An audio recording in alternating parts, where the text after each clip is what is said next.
Thank you for joining us for the East Mediterranean Business Culture Alliances, the legacy of Lafcadio Hearn, Koizumi Yakumo in America. It's a webinar panel discussion on the anniversary of his passing on September 26, 1904 in Okubo, Tokyo. My name is Katsos, EMBCA's president, and I will introduce and moderate today's panel. A distinguished panel includes Simon Bronner, a Dean, College of General Studies and Distinguished Professor of Social Studies at the University of Wisconsin, Milwaukee. Author, reporter, and president of the Lafcadio Hearn Society, USA, Steve Kemme. And author, poet, Nicholas Alexiou, professor of sociology and director of the Hellenic American Project at Queens College. Lafcadio Hearn was born in June 27, 1850 in Lafkada, Greece, to Rosa Antoniou Cassimati, a Hellenic woman of noble Kythera lineage, and Charles Hearn, an Irish-born British surgeon who was stationed in Lafkada. Lafcadio was a pioneering Greek-Irish writer, journalist, and ethnographer who left an enduring legacy in America and later in Japan through his unique contributions to literature and cultural understanding. His writings, which continue to captivate readers and scholars alike, and his contributions as a literary bridge between cultures, remains a testament to his enduring significance in the realms of literature, cross-cultural understanding, and the exploration of the unknown. Although he is famously known by most people for his profound impact on the understanding of Japan and its culture in the late 19th century, early 20th century, our panel discussion will focus on his profound legacy in America and a topic overlooked by some. In the US, where he arrived in 1869, he was regarded by some as America's foremost ethnographic documentarian of the 19th century, and probably also later Japan's, where he lived and married into an old samurai family, eventually becoming a Japanese citizen, and where he is and was known as Koizumi Yakumo. In America, Lafcado left a significant contribution to literature through his work set in Cincinnati and New Orleans. In Cincinnati, becoming well known, Hearn's early career began as a journalist and editor, where he honed his storytelling skills. His writings there often focused on local culture, politics, and social issues, providing insightful documentaries and commentaries on the rapidly changing society of the time. Hearn's perceptive observations and vivid descriptions captured the essence of Cincinnati's vibrant communities, architecture, and daily life. Through detailed accounts of neighborhoods, landmarks, and historical events, Hearn provided readers with a captivating insight into Cincinnati's past and present, again of his time. However, it was in New Orleans, the Crescent City, that Hearn's literary legacy truly blossomed, and where he is credited with, quote, inventing, end quote, New Orleans as a, quote, exotic and mysterious place, end quote. His deep fascination with the city's unique blend of cultures and traditions led him to create some of the most captivating works that he has written.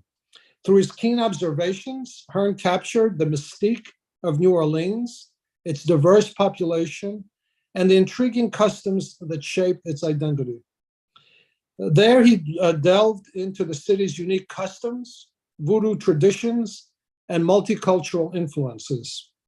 His deep fascination with the occult and folklore materialized in his writings, captivating the mystique of America's South. His essay collections such as Gombo Zebis and La Cuisine Creole celebrated the city's culinary and cultural richness, shedding light on aspects often overlooked. We are very fortunate today to have some excellent presenters, excellent panelists who will go deeper into Lafcadio Hearn. I have the honor of introducing the first one who will make a short presentation, Simon Bronner is Dean and Distinguished Professor of the College of General Studies at the University of Wisconsin-Milwaukee. He has also taught at Harvard University, Penn State University, Leiden University, and Osaka University in Japan.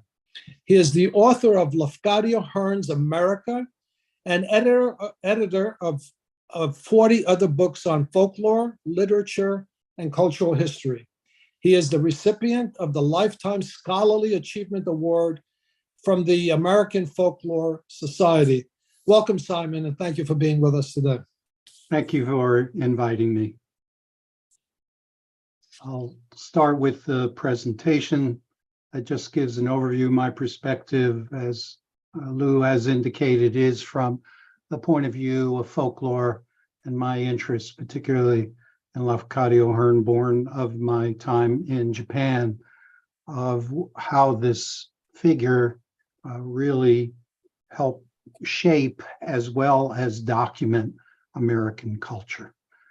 So some of the details you can roll through here because some of the details have been anticipated already by Lou here. And the point of this, just stop at the last bullet point that I'm going to use as a theme for perhaps our discussion or our understanding of him, is that I do believe that his origins in Greece to what was considered a mixed marriage, as well as his many travels, shaped his non-nationalistic or trans-national view of culture and his fascination with what the roots and sources are, particularly in folklore. All right, you can go to the next slide. And some of this has been said, but from my perspective, the reason why Hearn is important, and I'd like to see him more recognized in literary history, is because of his early recording of groups that were outside the scope of not only literature, but indeed of history. And in terms of globalization, which we now know so much about, that he was the one who really opened up Japan to the West. All right, next. Some of the themes and issues, therefore, born out of his roots is this notion of creolization, this idea that culture isn't standing apart, but there's all kinds of exchange, and he wanted to know what the sources were of that kind of exchange because he viewed himself either with a lack of confidence because of his disability. You see him covering up his eye in one of the pictures, and most of his photographs will only show one side of his face because of an eye accident and a protruding eye there. He was very interested in people who were of the underground, people of the underclass, and he was struggling at that time of industrialization with this combination of tradition and how it was going to either coexist or be displaced by modernism. Many of the people today who are attracted to Hearn don't necessarily see his entire oeuvre, but rather are attracted to his, you could say, surrealistic or mystical kinds of writing that seems to contradict his journalistic roots as a worker, particularly in Cincinnati, covering the crime beat. But if you read those stories, and some of those that I did try to reprint, they are amazing works of writing that we just don't see in the newspapers today. Okay, next. In fact, he's responsible for a genre that's really all his own that I call the fantastic, or I should say he called it that, and then it got picked up by others. You could read, for example, in this little excerpt, Cincinnati Stories. I thought you should see an example of his writing, and you could see a basic description of rag pickers, and he has all kinds of literary references and alliterations such as ghoulish gropings in the midst of hideous decay, of dilapidated carts of crumbling woodwork, drawn by skeleton horses through unfrequented back alleys of moldy ash barrels and unclean backyards and foul-smelling dumps. He made art of those foul-smelling dumps. Next. The other aspect that Lou told me is a theme is what his effect is on American culture, and I'm glad to talk about that.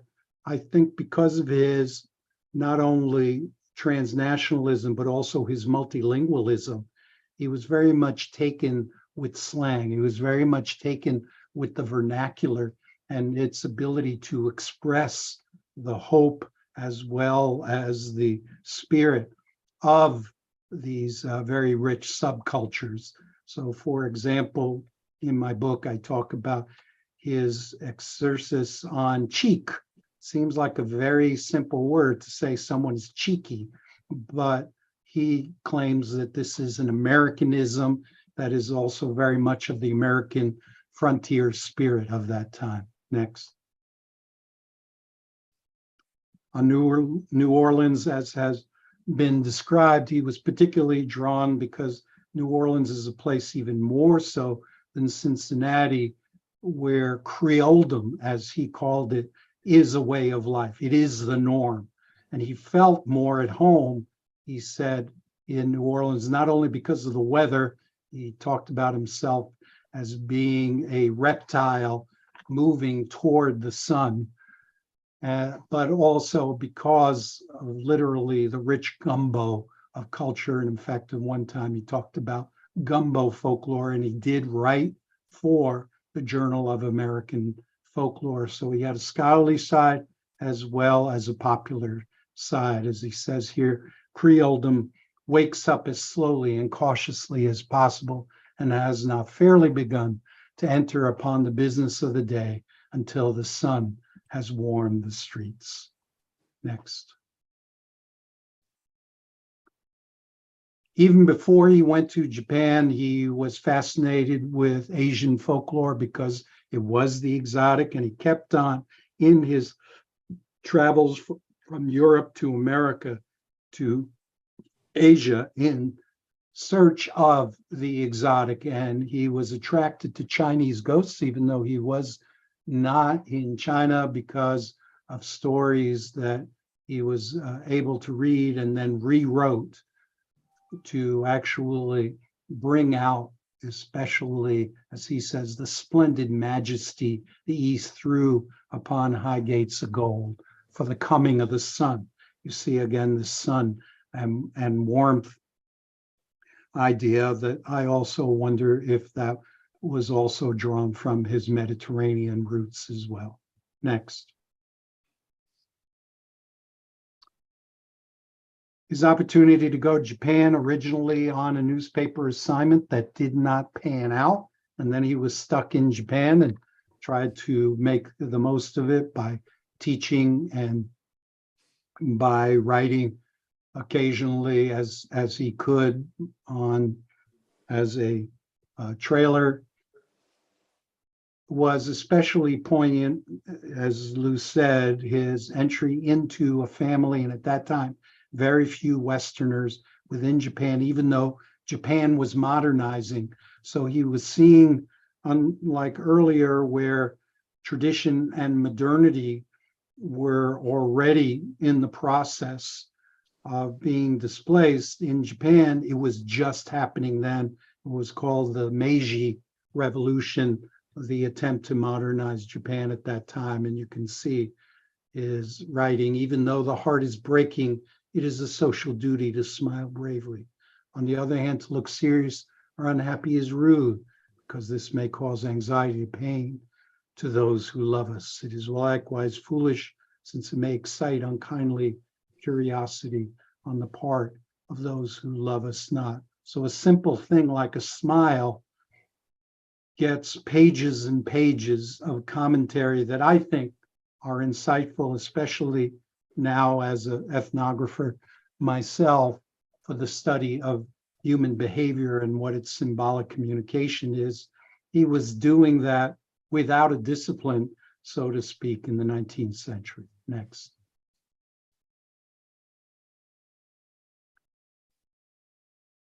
And as he was leaving, he also wanted to immerse himself. It wasn't, I think, throughout his life, he wanted to find a place where his culture, where he felt comfortable culturally as well as spiritually.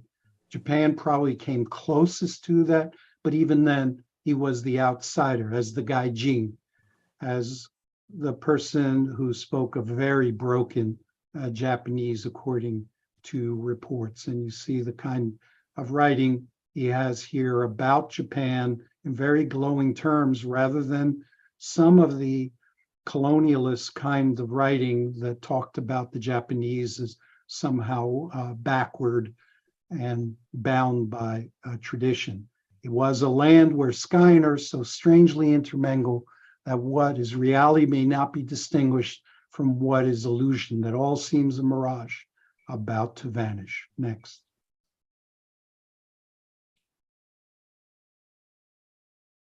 So in conclusion, why should we keep reading Hearn and still talk about him and discuss him, especially in terms of now what we see as a global world that is certainly modernized and digitized, and we're seeking our own identities often through folklore and our culture and our roots. He talked about the use of folklore to inspire literature and what he called the inner life, that it did not have a history, but yet it was part of the past. It was part of our identity. He was critical of the West and the colonialism of Asia by saying that Asia was forced into the vast industrial competition of nations whose civilizations were never based on altruism. And today, Hearn continues to be re-examined for notions of the mystical as a living force. I'm sure our audience can comment on how fantasy writing, whether we call it mystical writing or surrealism, is popular, I think, because of this need to reconcile modernity and tradition, and particularly spiritualism, and the idea of hybridization of culture rather than the separation of it, where the transnational becomes a norm, what he called the aesthetic of the grotesque. And we can talk whether that was an overreaction, but there's something to be said in literary history and also in the way that culture is treated today, and what sometimes is called Orientalism, what he called the whirling of the West. Next, in the conclusion. Thank you. Simon, thank you for that. One of the things that was always brought up to me when I spoke to Japanese people, whether in the United States or in Japan, was the influence that he had in terms of the culture, where many people said that young people learn about Japanese old culture actually through reading the works of Lafcadio. And obviously his works influenced films. Okay, obviously, yes. He was a very important person culturally, and we'll get into it maybe when we have the open discussion. But in the West, though, even though in Japan they look up to him and the stories that he has written in terms of old Japan and the customs and all the rest of that, in the West, they sort of tended to go away from him and maybe Japan. And I'm not sure if the influence of that had to do with World War II or whatever, but we can discuss that a little bit later. I do have a theory about that. I could just throw I'd be very interested in that particular concept. Our next presenter is Steve Kemme. He's an author of the newly published book, The Outsider, the life and work of Lafcadio Hearn. He is the president of the Lafcadio Hearn Society, USA. He has worked as a reporter for 30 years for the Cincinnati Enquirer, Hearn's old newspaper, and has written stories for a variety of periodicals and has served as an adjunct journalism professor at the University of Cincinnati, Northern Kentucky University, and Miami University of Ohio. He has a bachelor's degree in English and a master's degree in journalism. Welcome, Steve, and thank you for being with us today. Unmute yourself, Steve. Yeah. Thank you very much for having me. The focus of my presentation is on Hearn's Cincinnati writings. One of his early biographers referred to Lafcadio Hearn's Cincinnati years as, quote, the period of the gruesome, unquote. Young Hearn certainly wrote more than his share of memorable, sensational, lurid daily newspaper stories from 1872 through 1877, when he worked first for the Cincinnati Enquirer and then for the Cincinnati Commercial. He had no compunction about making his readers a little squeamish. Examples of this abound. There was his exhaustive 8-day coverage of the brutal murder of a man at a tannery that included a stomach-churning description of the victim's charred remains, which were discovered in the tannery furnace. Quote, "The brain had all boiled away," he wrote, "save a small wasted lump at the base of the skull about the size of a lemon. It was crisped and still warm to the touch. On pushing the finger through the crisp, the interior felt about the consistency of banana fruit, and the yellow fibers seemed to writhe like worms in the coroner's hands."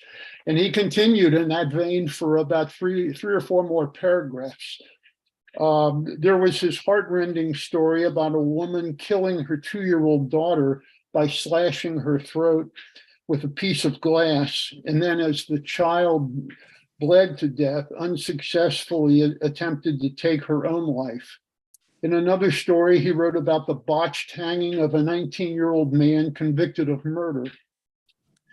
When the rope around his neck snapped, the man fell hard to the ground and briefly lost consciousness. Hearn described the man's horror when he realized what had happened, and that in a few minutes he would be led back up the scaffold stairs and hanged a second time. In the second hanging, Hearn meticulously related the changes in the man's body and his pulse rate as he hung unconscious for 17 minutes until he was pronounced dead and cut down. There was also the story graphically describing an autopsy being performed on a man to determine whether he was murdered, and another story delineating the step-by-step processing of the remains of dead horses into soap, fertilizer, and other products. This wasn't exactly the kind of breakfast reading that people, I think, wanted. But much that has been written about Hearn's Cincinnati years tend to focus on the sensational, yes, gruesome stories. But Hearn's contribution to journalism in Cincinnati extends far beyond those kinds of stories. The hundreds of newspaper stories he wrote encompass a wide variety of topics and display his attempts to introduce a literary style to the daily journalism. When the 19-year-old Hearn arrived in Cincinnati in late 1869 or early 1870, the city was a thriving, fast-growing metropolis. Its wide range of businesses had drawn large waves of German and Irish immigrants looking for jobs. Cincinnati also had the 6th largest population of African Americans among U.S. cities at this time. Thousands of runaway and freed slaves had come to the city because it bordered the slave state of Kentucky and was one of the prime centers of the Underground Railroad.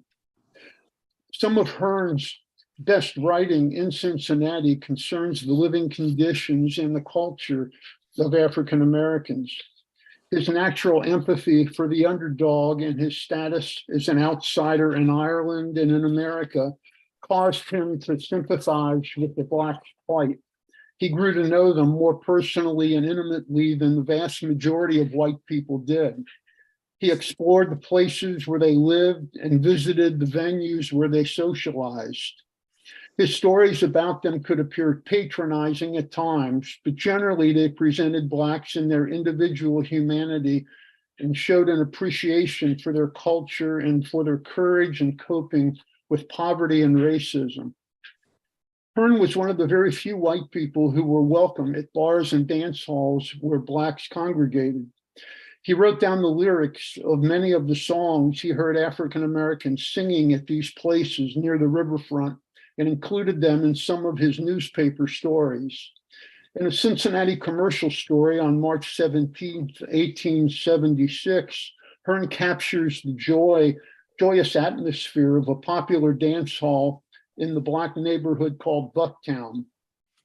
Quote, with its unplastered and windowless limestone walls, sanded floors, ruined ceiling, half plank, half cracked plaster, a dingy black counter in one corner and rude benches ranged along the walls. This dancing room presented rather an outlandish aspect when we visited it. At the corner of the room opposite the bar, a long bench was placed with its face to the wall, and upon the back of the bench, with their feet inwardly reclining upon the seat, sat the musicians. The dancers were in sooth a motley crew, the neat dresses of the girls strongly contrasting with the rags of the poorer roustabouts, some of whom were clad only in shirt, pants, and shocking hats. Several wickedly handsome women were smoking stogies. The best performer was a stumpy little roustabout named Jem Scott, who is a marvelous jig dancer and can waltz with a tumbler full of water on his head without spilling a drop. The musicians struck up that weird, lively air known perhaps to many of our readers as the Devil's Dream. The dancers danced a double quadrille, at first silently and rapidly, but warming with the wild spirit of the music, leaped and shouted, swinging each other off the floor and keeping time with a precision which shook the building in time to the music. The women, we noticed, almost invariably embraced the men about the neck and swinging, the men clasping them about the waist. Sometimes the men advancing leaped and crossed legs with a double shuffle and with almost sightless rapidity. Then the music changed to an old Virginia reel, and the dancing changed likewise, presented the most grotesque spectacle imaginable. The dancing became wild. Men patted juba and shouted. Patting juba meant rhythmically slapping your knees. The Negro women danced with the most fantastic grace, their bodies describing almost incredible curves forward and backward, limbs intertwined rapidly in a wrestle with each other and the music. The room presented a tide of swaying bodies and tossing arms and flying hair. Many of Hearn's readers and many of his newspaper colleagues didn't understand why he seemed so fascinated by African Americans and why he wrote about them. Cincinnati residents whose economy relied heavily upon selling goods to the South had sharply convicting views about racial issues. Before the Civil War, a large contingent of abolitionists lived in the city, including Harriet Beecher Stowe, whose Uncle Tom's Cabin brought the evils of slavery to the forefront of American society. The city also had pro-slavery forces who, after the Civil War, were opposed to the equality for Blacks. In this volatile situation, Hearn persisted in writing about Black life, often profiling ordinary people. Even after he was fired by the Cincinnati Enquirer, partially for marrying a biracial former slave named Alethea Mattie Foley. They had met in a boarding house where he was a resident and she was a cook. The marriage, which was illegal in a state that forbade interracial marriages, lasted only a few months. It was doomed by the pressure of living in a society that condemned their relationship, by their personality differences, and by Hearn's long working hours. Despite lacking a university education, Hearn was extremely well-read and had a keen intellect and an intense curiosity. As a young newspaper reporter learning the craft of writing, he worked hard to research his stories and to write them with flair. He often used dialogue and first-person point of view to dramatize his stories. By injecting himself into his stories, Hearn becomes a participant, writing what he says, feels, and thinks. In this sense, he was a forerunner of the new journalism of the 1960s and 70s, a style popularized by writers like Hunter S. Thompson, Gay Talese, Joan Didion, Norman Mailer, and many others. Hearn employed this self-referential style to educate, shock, and entertain, sometimes all in one story. The style also enabled him to liven what could otherwise be a dull story with dialogue. Grave robbing was a persistent problem in Cincinnati during Hearn's years there. Selling corpses to medical colleges was a lucrative business. The Cincinnati coroner wanted to find out why the Potter's Field Cemetery was experiencing a rash of grave robberies. Instead of simply interviewing the coroner for a conventional expose, Hearn decided to personalize it by accompanying the coroner to Potter's Field to question the cemetery sexton about the issue.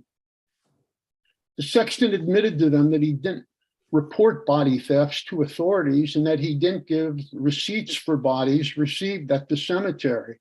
The sexton also revealed another stunning part of the scandal. He routinely buried empty coffins. This is part of the dialogue in the story. But don't you bury all the bodies sent there? The coroner asked. I buries all the coffins, the sexton replied. Not all the bodies? No, because they steals them before I can bury them. How's that? Why, often more bodies comes here and I can dig graves for in one day. So I have to leave them lie over till the next day, and in the meantime, they steals them. But where do you leave them? I leaves them, coffins and all, right by the grave. And if you find the coffin empty in the morning, what do? Bury the box, of course. I gets $1.25 for every one I buries. It's just as much trouble to bury a coffin, a full coffin, as an empty one. But why don't you put the bodies where they can't get them? Because there isn't any place where they can't get them unless I put them in my own house. And I'll be damned if I'm going to have stiffs in my own house. In one of his most famous self-referential stories, Hearn writes about accompanying 3 steeplejacks to the top of St. Peter's Cathedral in Cincinnati to remove decorative wreaths from the top of the spire. In this March 26, 1876 story, Hearn self-deprecatingly emphasizes his fright as they make the arduous and perilous climb to the top of the steeple with the aid of ropes and ladders. At one point during the ascent, a steeplejack gave Hearn a drink with a whiskey flask to quell his nerves.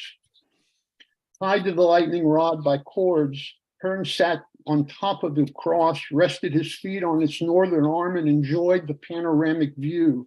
His bad eyesight prevented him from seeing distant objects in detail, but by looking through his eyeglass, he saw clearly enough to describe for readers what the city looked like from on high. One of the steeplejacks detached the cords that tied Hearn to the lightning rod and told him to stand up on the top of the cross. His indifference to danger, Hearn writes, inspired the visitor with sufficient confidence to perform the feat and extend his arms for an instant, 225 feet above terra firma. Suddenly, the reporter caught sight of something that caused him to clutch the lightning rod convulsively and sit down. One of the steeplejack's braces were adorned with great brazen buckles, which bore in ghastly bas-relief the outlines of a skull and crossbones. What on earth do you wear such ill-omened things for, we asked. Oh, replied he, laughing and dancing on the northern arm of the cross. I thought I'd get smashed up someday, and took fancy to these suspenders as they served to remind me of my probable fate. Hearn and the steeplejacks descended to the ground without incident. Hearn quickly declined the steeplejack's invitation to climb to the top of the cathedral at night to see the city all lit up. The reporter shivered and departed, he writes. Besides those first-person features in the sensational and mundane news stories, Hearn also expertly reviewed books, plays, and art exhibitions. Although he loved the theater, he had to give up going because he felt it strained his good eye too much. No one would argue that Hearn's Cincinnati writings is superior or even matches his later work in Japan.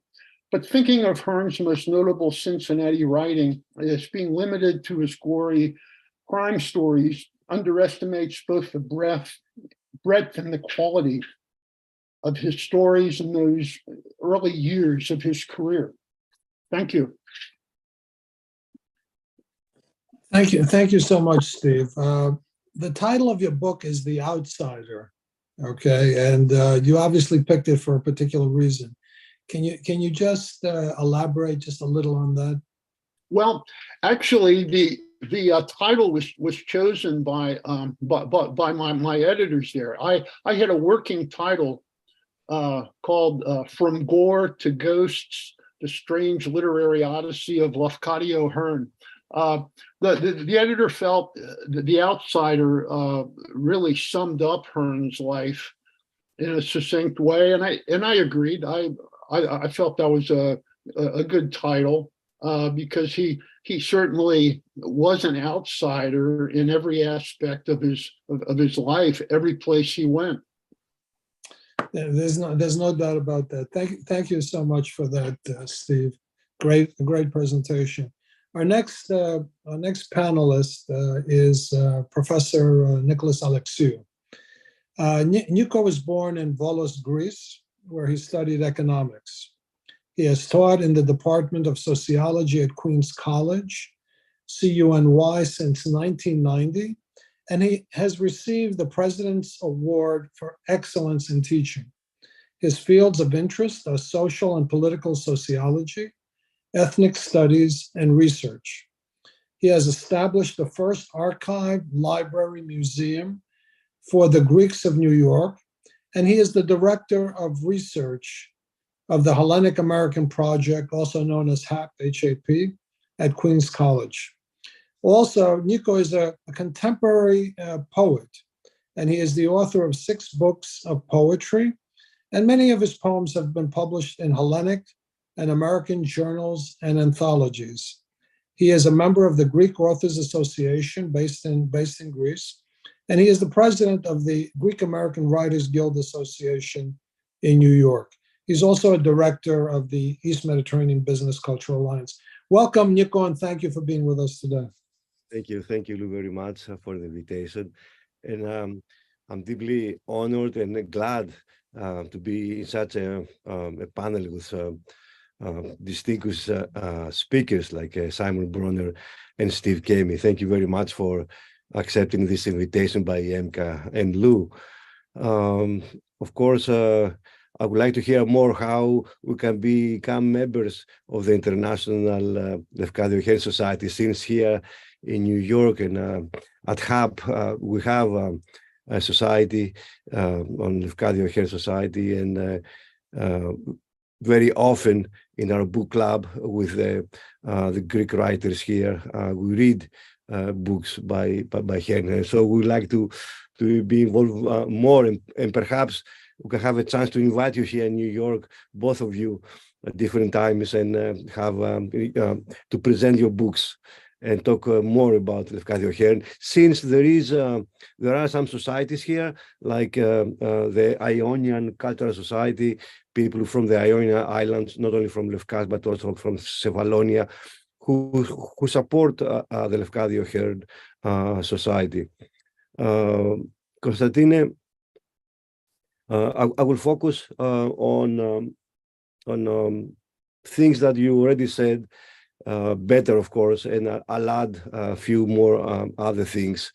Of course, we know that besides being a prolific writer, Hearn was an excellent journalist. explore the cultural intersections between East and the West. Of course, he spent a significant portion of his life in America, primarily in New Orleans. And actually, he lived for many years, although he died very young at 54 years old. He spent a great deal of his life here in America, and he produced several important writings, basically reflecting on the experiences and his observations. Next, for example, we'll see some of his notable works and a small summary of those. The first book, The Compositives, which is a dictionary of Creole proverbs published in 1885, is a collection of proverbs and sayings from the Creole culture of New Orleans. He was fascinated with the language and the intricate cultural blend found in the city.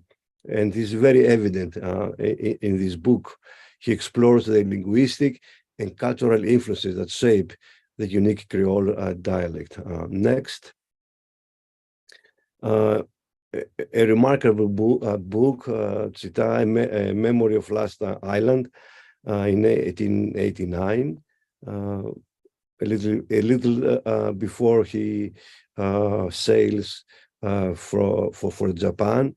And actually, this novella deals with the tragic events of the hurricane that destroyed the resort town in 1856.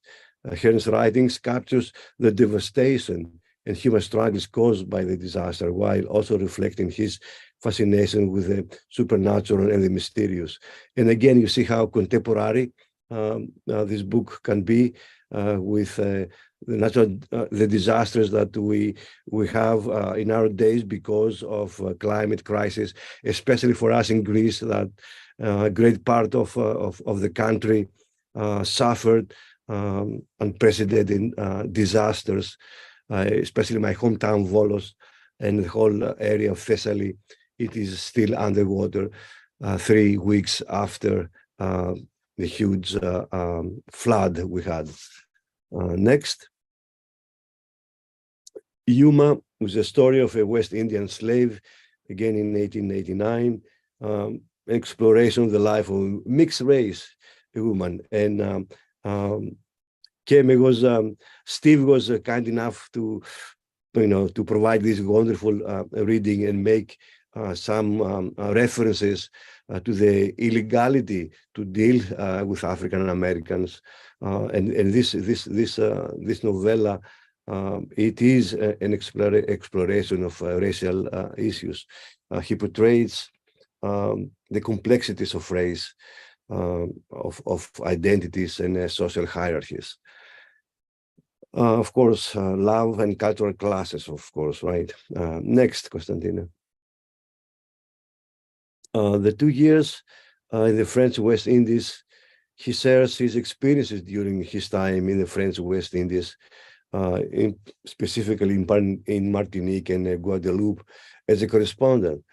He delves into the local customs, folklore, and the impact of colonialism on the islands. Although he was British, he was very well aware of colonialism and its negative effect on the people. His writings provide insights into the lives of the people and the natural beauty of the region. He brings up the beauty of the place. Next. Steve spoke more about his newspaper life, and it is very true if we see closer to his writings, as a correspondent, the numerous articles and essays to various newspapers and magazines. And he covered a wide range of topics, including local customs, traditions, folklore, and the multicultural dynamic of New Orleans. New Orleans, for him, it was a special city. And I was very glad earlier when Simon said that still people in New Orleans think of him highly, and they do events regarding Lafcadio Hearn. I'm very pleased to hear this. Next. Overall, Lafcadio Hearn's writings during his time in America offer a window to his keen observations of cultural diversity, of social dynamics, and the human experience. His works reflect his appreciation for the unique aspects of the places he lived in and his ability to convey their essence to his readers. Next. Some of the aspects that he touches in summary. First, the New Orleans and Creole culture. His time in New Orleans, a city marked by its rich tapestry of cultures, significantly influenced his writings. Here, he was introduced to Creole culture, a blend of French, Spanish, African, and Caribbean influences. In his other works, like a combo, the little dictionary of Creole proverbs, this is a testament to Hearn's interest in language as an ethnographic tool. By documenting the sayings, Hearn preserved the snippets of a culture formed from the mingling of diverse racial and ethnic backgrounds. Next. Issues of race. Hearn's works often delved in the complexities of racial identities and the societal structures built around them. For example, in Yuma, in this novella, which is a poignant exploration of the life of Yuma, a mixed-race woman in the Caribbean. Through Yuma's story, Hearn sheds light on the racial hierarchies, the brutalities of slavery, and the challenges faced by individuals of mixed descent in a racial divided society. Next. Ethnography and folklore. Hearn had an interest into the local customs, beliefs, and stories of the places he visited. He saw folklore as a reflection of the collective consciousness of a people. His numerous articles and essays on New Orleans focus on the local customs, traditions, and folklore. The writings are not just observations, they are ethnographic studies that capture the essence of a place and its people. In the 2 years in the French West Indies, while this book chronicles Hearn's experience in the French West Indies, it's also an ethnographic study. Hearn meticulously documented local customs, folklore, and the aftermath of colonialism, offering readers a deep understanding of the island's inhabitants and their ways of life. Next. Overall, Lafcadio Hearn's American writings exhibit a deep fascination and interest with the other, the marginalized. So Steve's title, The Outsider, comes, it hits a point, right? The marginalized, the exotic, and the overlooked. His exploration of race and ethnography is neither superficial nor exploitative. Instead, it comes from a place of genuine curiosity and respect. He sought to understand and communicate the intricate nuances of diverse cultures, making him an essential figure in the literary ethnography of the 19th century. Next. Yeah, this is it. And I would like to add one or two more things here that both Simon and Steve mentioned about the futuristic or the fantastic, the mystical. I like what it was said before about the fidelity to tradition, and this is important because when I read Hearn's writings, I realize that he was one of the most important early modernists. I remember one of Kierkegaard's sayings that the deepest modern seriousness must express itself through irony. And for Hearn, perhaps it wasn't irony, but definitely it was what you called before, Simon, the mystique and the fantastic. I think for me, because Hearn was very familiar and aware of early sociological theories and methodologies. Because by training, I am a sociologist, I know very well his readings on Spencer and his early sociology. So he was very familiar about sociological approaches. And he is among the first writers to question the concept of progress. When he talks about keeping the tradition in Japan, for example, he's not anti-modernist. Instead, he's very skeptical, and he sets the problem. It is what later other sociologists argue. Let's say Marx, for example, one of the founders of sociology, in one of his writings, he talks about all that is solid melts into thin air. So we have to be, and now in our 21st century, we're coming back as scientists, as writers, as citizens, to question again the concept of progress. And I think that Hearn did that well before anybody else. Thank you very much. Thank you, Nico. Let me ask you, a couple of questions relating to things that have perplexed me. For example, we know that Hearn was half Greek, half Irish, etc. We know that he always went into cultural diversity issues, mixed race issues in terms of books.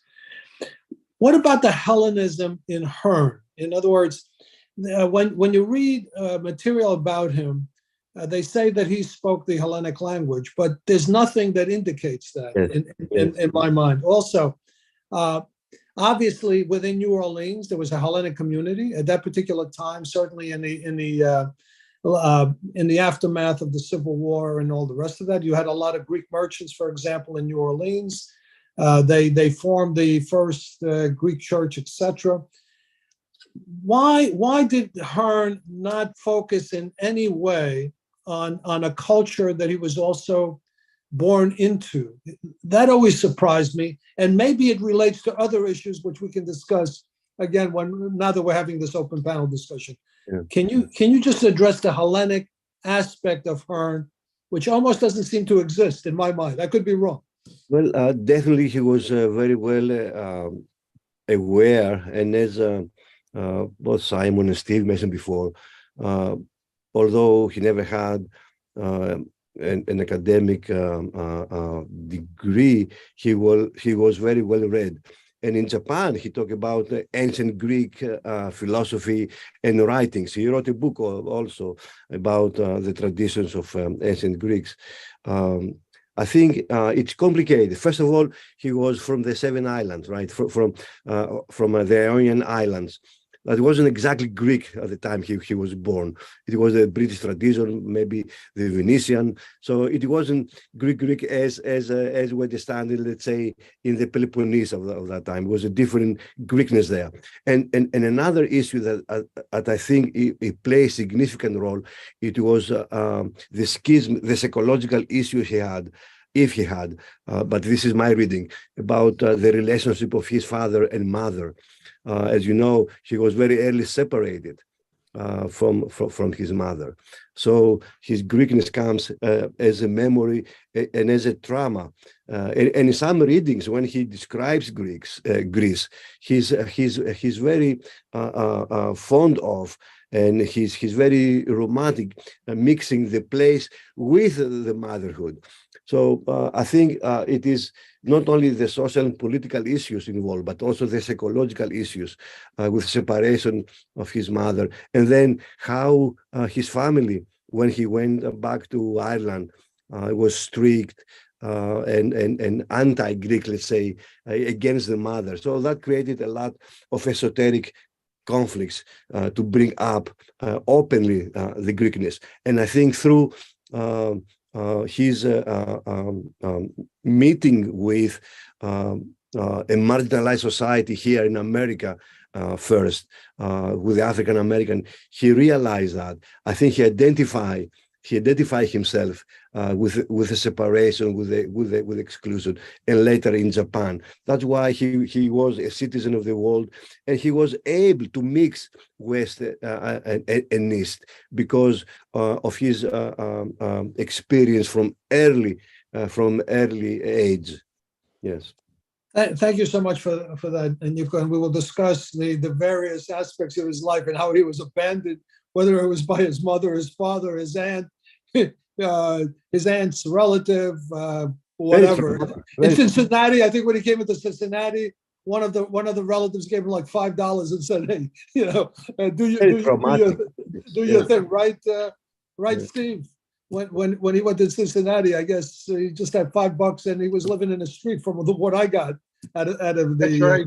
That's right. Yeah, he went to the house of the sister of the man who ran his great aunt's estate in Ireland, because he was told that she and her husband would help him get started. Well, when the man didn't like the appearance of Hearn. He was of course very scruffy. I mean, he had no money. He'd just come from a long trip, and they just took an instant dislike to each other. So I think he only went there a couple of more times, and finally he decided that it was so humiliating for him to go there to pick up $5 or so from his aunt that he wasn't going to do it anymore. And he did live on the streets for a while in Cincinnati, and he even lived.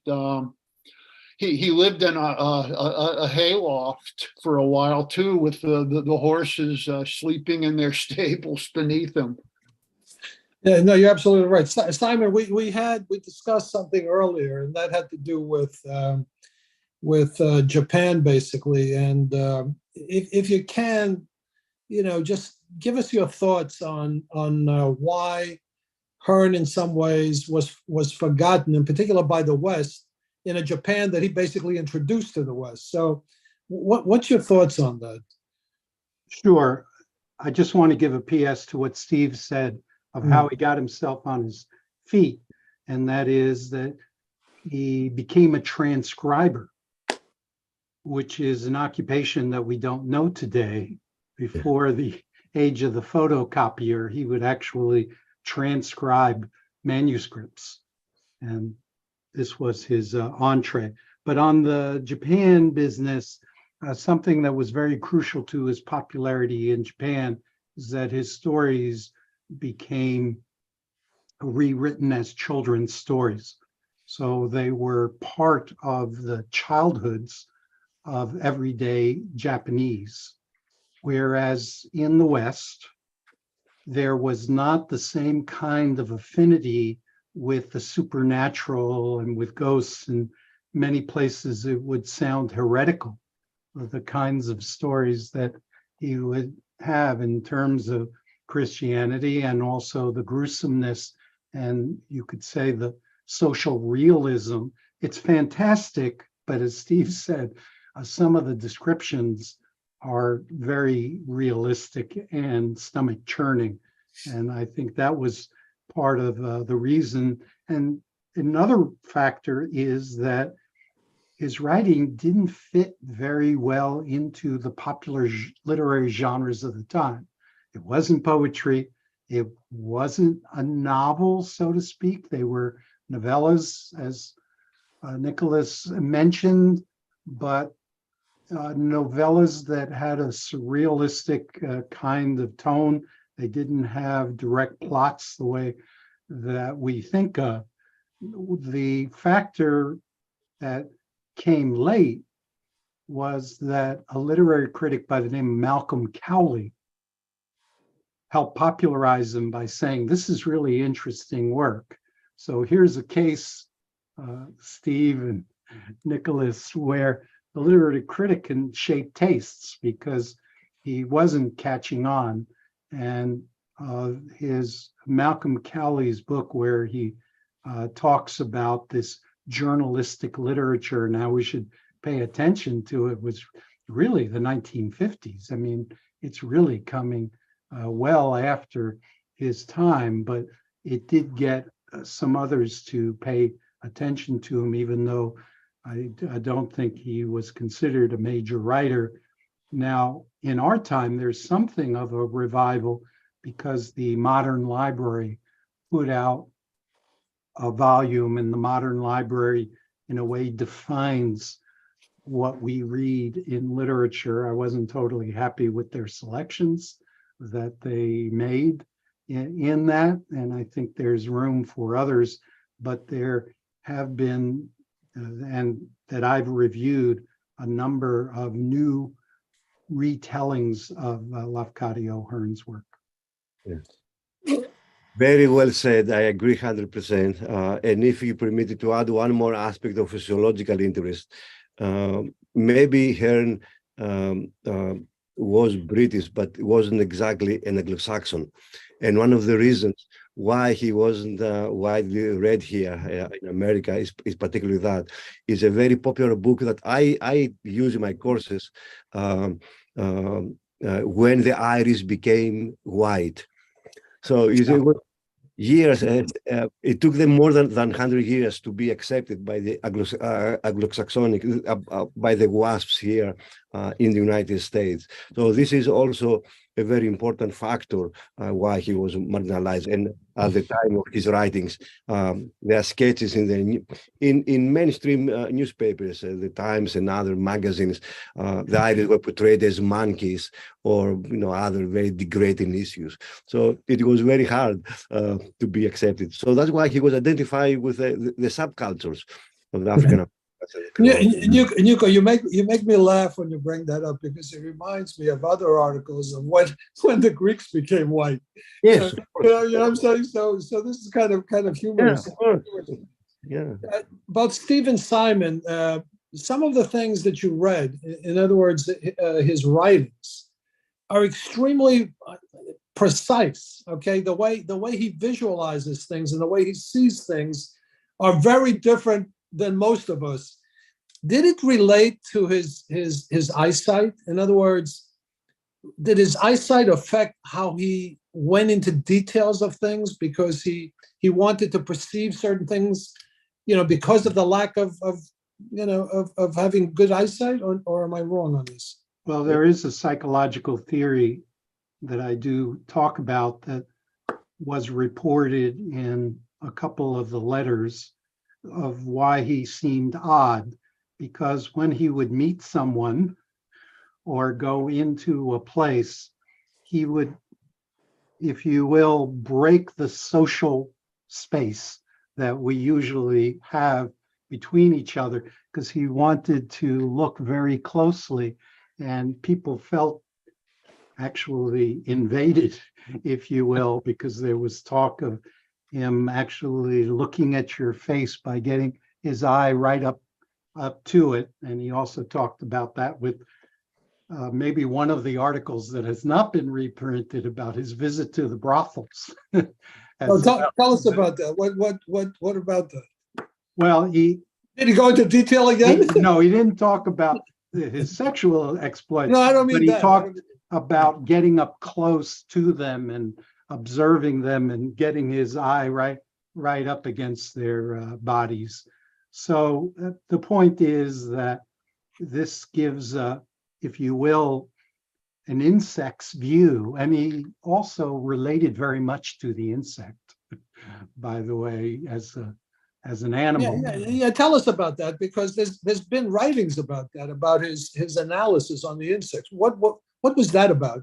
What was that all about? I think it has to do with his self-perception of his disability with his eye, that he saw the insect as someone very small that gets into places that people don't. And yet they have other abilities to compensate for that. And in some way, he would talk about it with a certain kind of jealousy of wanting to be able to crawl into places that, for example, insects do. And he was very fascinated by their level of minusculeness, if you will. And I had to laugh. I have to say, I saw the popular movie Ant-Man that has that kind of theme, actually. And I'm thinking, well, Hearn talked about this 100 years ago.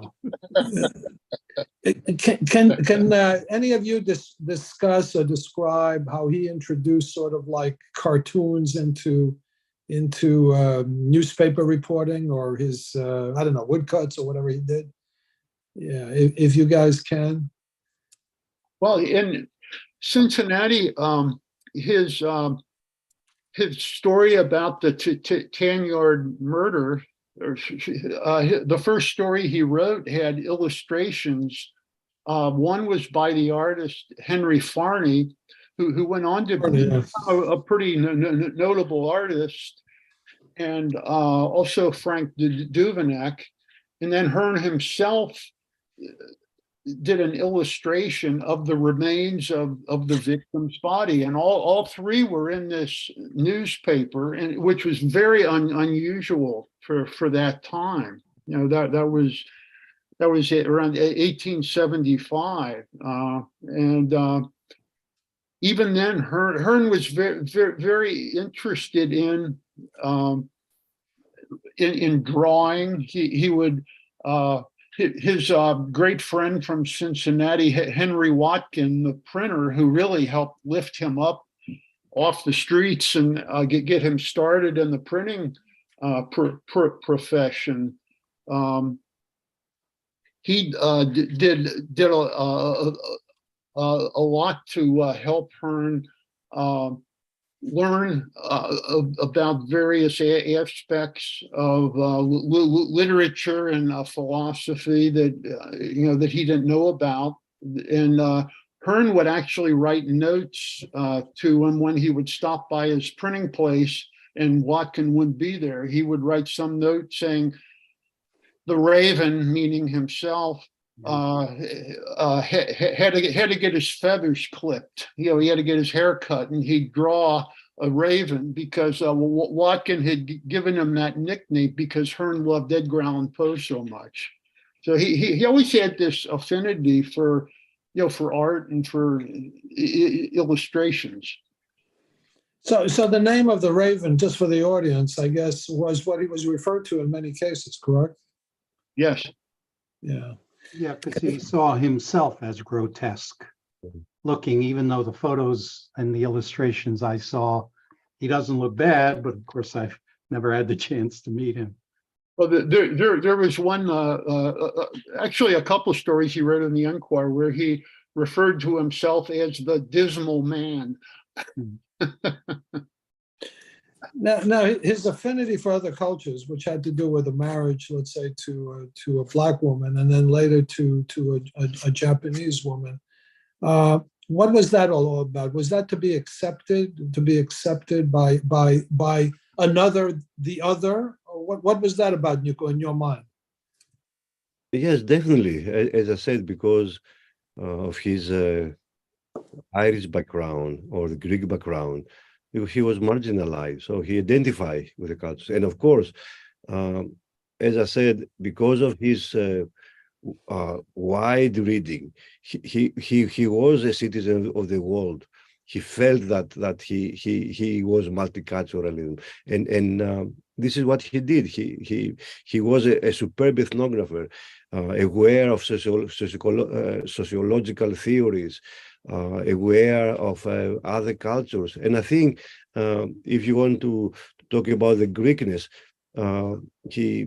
one aspect why he was interested in other cultures is because the Greeks always had this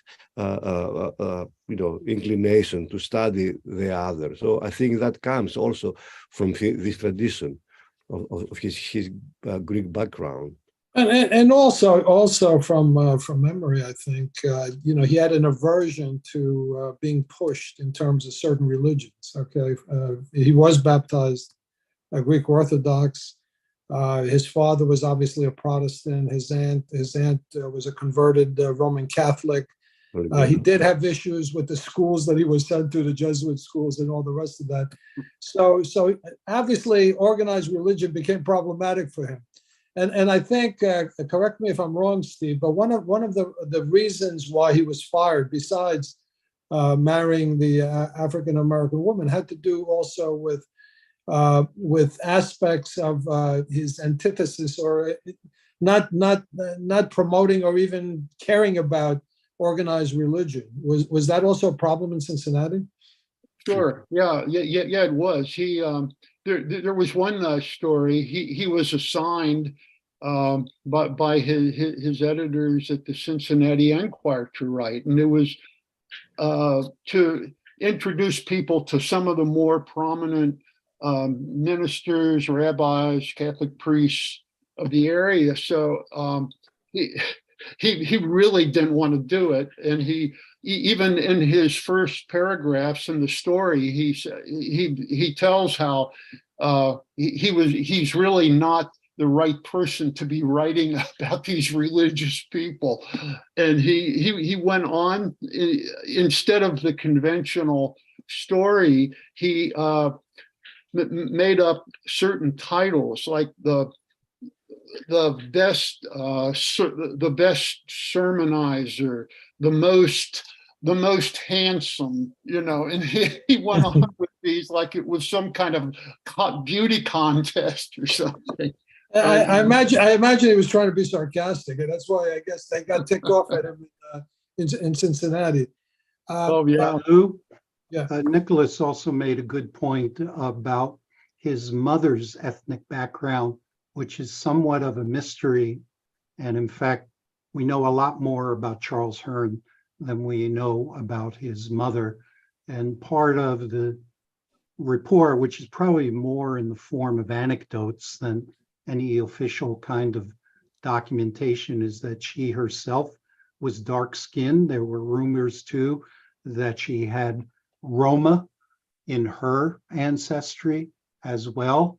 So I'm also, and it's still unclear, at least from my research, maybe Steve has more, of the influence of his mother on him. He was certainly aware of him, as Nicholas said. I'd be glad to hear Nicholas to elaborate on his mother, but there's also mystery and mystique, if you will. Well, his mother from memory was a Casimati. Okay, so the Casimatides, who were from Kythera, which is one of the Ionian Islands, that family, actually, the history of that family goes back hundreds of years before Lafcadio Hearn was born. They were actually a family that came from Crete originally. And that family is in fact traceable. And what's fascinating about the Casimatis family is they're traceable also into the 21st century. I actually met people who were from the family. I remember sitting next to somebody that we were talking about something, and you'll like this, Nico. There's an AHEPA chapter. There's an AHEPA chapter in Hempstead that's honoring the Casimatis who was in Hempstead, who turns out to be one of the ancestors of the Casimatis family. So I think, Simon, in terms of her family, at least from her father's side, I don't know about her mother's side, that family is certainly traceable. The Casimati family is a well-known family in Kythera, or what was then called, I guess, what was it called? Sirigo, I guess, right? Sirigo. Yeah. So if we they actually in the Kythera, if I'm not mistaken, that family still exists. That family has been. That family has been around. That's wonderful. What I mean is, or at least I was not able to locate any photographic information or any illustrative information. Well, she ended up when her husband divorced her, because apparently on the papers or what have you, she was illiterate, so she didn't sign her name or what have you. So he used that to divorce her, so he can also marry someone that was a childhood sweetheart or whatever. And she had no problem, because when she went back to Kythera and she found that out, she immediately married someone else. Okay, in Kythera, who happened to be someone that was given a particular position. I don't know. He was the governor of Kythera or whatever. But she ended up dying. If I'm not mistaken, Yuko, in a psychology in the asylum, in Corfu, actually. Yeah, and Hearn does mention a worry about his own mental health Yeah. because of what happened to his mom. Because of his mother. Yeah. I think the concept of the outsider, which I like the title of the book, Steve, he was an outsider everywhere. Yes. I mean, he was an outsider in every particular place that I guess he touched. Well, But- he was even an outsider at his conception because he his was an mother's outsider as family conception. But didn't own them too. But I will say one thing: in spite of being an outsider, he was an insider. I mean, I think he became like an insider in cultures that that we don't know too much about. If I'm not mistaken, Simon, some of his works relating to the post-Civil War Black community are some of the very few writings about that particular period by anyone. Am I wrong on this? No, you're for urban. Yeah, urban. I mean, there were people were going into the plantation South and recording their spirituals at Fisk and so forth.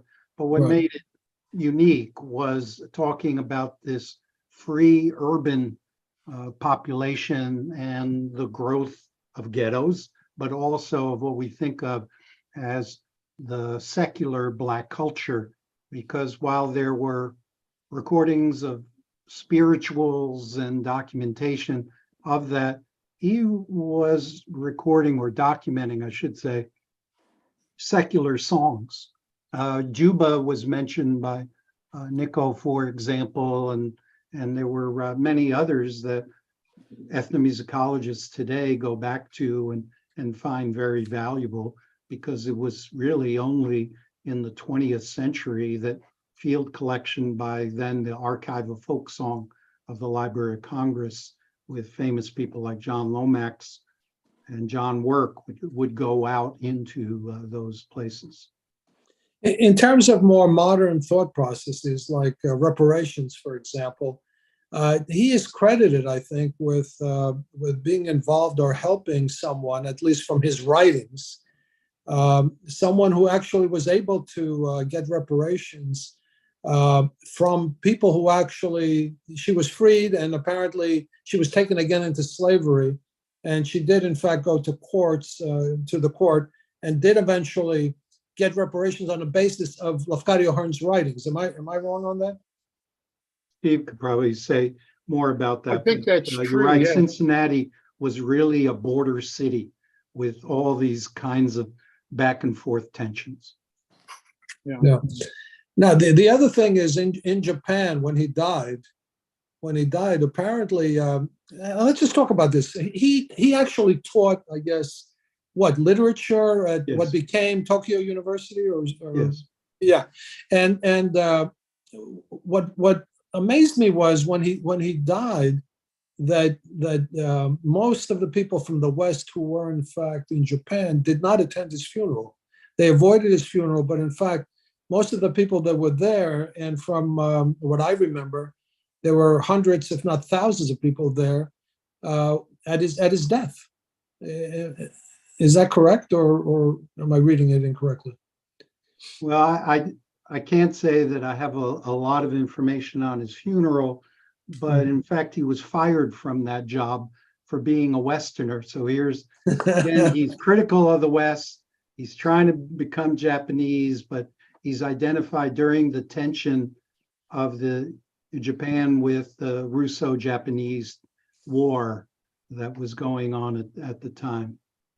And But yeah, he was caught up in that. That also, when you mentioned that, I'm glad you mentioned that, because that was my thought process. I thought maybe because of the Japanese scenarios, whether it was the Russo-Japanese War, and later, obviously, when we had World War II, did that affect how the West looked upon him at all? I may be just imagining this, but this is something that that I was thinking of at one point. I don't know if that's true. Definitely, he was very much loved by his students. I mean, we have records about that, how his students really loved him, and how popular was his lectures with the students. Yeah, what I might add, there's a irony here. You're right. A lot of writings about Japan tended to be propagandistic at the time, painting negative stereotypes of the Japanese. But the government, because they couldn't go to Japan to do observations or the kinds of ethnographies about what was defined as the enemy at that time, did commission anthropologists like Ruth Benedict to write cultural personalities of the Japanese. And since she had never been to Japan, among her sources were Lafcadio Hearn's writing. Amazing. That's very So interesting. she's writing during World War II about that, and actually a very famous book, The Chrysanthemum and the Sword. Yes, yes. Any Well, in questions? Yeah, go ahead, please. Well, I was going to add the Brigadier General, American Brigadier General Bonner Feller is credited with helping convince the president and other high-level American officials not to prosecute the Emperor of Japan after World War II. And he had been stationed in Japan before the war broke out, and he had become friends with the Koizumi family, and he had read Hearn, loved his writing, and he convinced the higher ups that it'd be a terrible mistake to put the emperor on trial. And so Hearn, in an indirect way, had an influence on the normalization of the relationship between Japan and the United States. Let me ask everyone something. 2024 is obviously going to be an anniversary of his passing, because he did pass in 1904. Are there any things being planned, Simon, Steve, Nico, in the next year or so relating to Lafcadio Hearn anywhere? Well, as I said before, because we have the Hellenic Society at HAP, and because of my position that I served at that time as president of the Greek authors here, we plan to have an event in Astoria. In New York. Simon, anything happening on your end regarding Lafcadio Hearn for next year, or again, to bring out your point, there's talk in Japan, especially the Matsue Museum, about doing something, but a lot of the celebration of Hearn was in Cincinnati. When was it, Steve? About 10 years ago, on the anniversary of his 100th anniversary of his passing, and the publications at that time. So we may need another kind of anniversary milestone to generate interest. But as I said, I do see something of a revival if we just look at the recent publications. Yes. Yeah, we did have a Lafcadio Hearn symposium in 2018 in Cincinnati, and since then we've been trying to raise money to get some kind of permanent Hearn memorial in Cincinnati. Because is that right? Oh, is that right? Yeah. Oh, that's very interesting, by the way, because I did mention to you, I'm not sure if I mentioned to the audience, but for example, good friend Masaki Noda, who Nico. Yes. He has put up a monument and a sculpture, let's say, to Lafcadio Hearn in Tokyo, which was in 2019, and he has one also in Lafkada, and I'm not sure, Nico, but he may also have one in the American University in Athens, the College of Athens, whatever they call it. I'm not sure about that, but I think he does that. if you can, please keep us in the loop. EMBCA, the East Mediterranean Business and Cultural Alliance, we did do an event on Lafcadio Hearn at the 3 West Club in Manhattan. I think, Nico, that was about 2018 or something like that. Yes. And then yeah. we had the embassy, people from the embassy came. Yeah, we had actually people from the Japanese embassy, and we also had from the Greek consulate in New York, and we had that particular event, which then related, if you remember, Nico, to the Japanese ship which saved various Greek lives. Asia Minor, yes. In Asia Minor during that Holocaust. Anyway, we're going to wrap it up now, and if you can just give us your thoughts. We'll start with Simon. Your thoughts on today and maybe going forward. This is very useful just to see the multiple dimensions of Lafcadio Hearn and how we still have a lot more to learn. So I appreciate Steve's journalistic perspective from Cincinnati. As I said, I went to New Orleans and saw what was going on there as well as Japan. And now you're introducing the Hellenic aspect. I know that there are some people in Ireland as well interested in him. I haven't heard about France yet, but again, all that is part of this complicated puzzle, and these pieces will definitely help in the future. So I appreciate you organizing this. No, thank you for being with us today. In Ireland, I believe they have a park that's named after him, or a garden that's named after him. I think it's in Tremor, which was the place that Hearn's great aunt would take him to go swimming in the summer. Yeah, that's wonderful. So, Steve, some final thoughts on your end. Where do we go from here, etc.? Well, I think it's noteworthy that Lafcadio Hearn is still bringing people from various cultures around the world together. His people who read his writings, I think, are struck by the depth of his writing, his respect for artistic beauty, and his respect for people of all cultures and all levels of society. And I think there are a lot of important lessons to learn from reading Hearn today.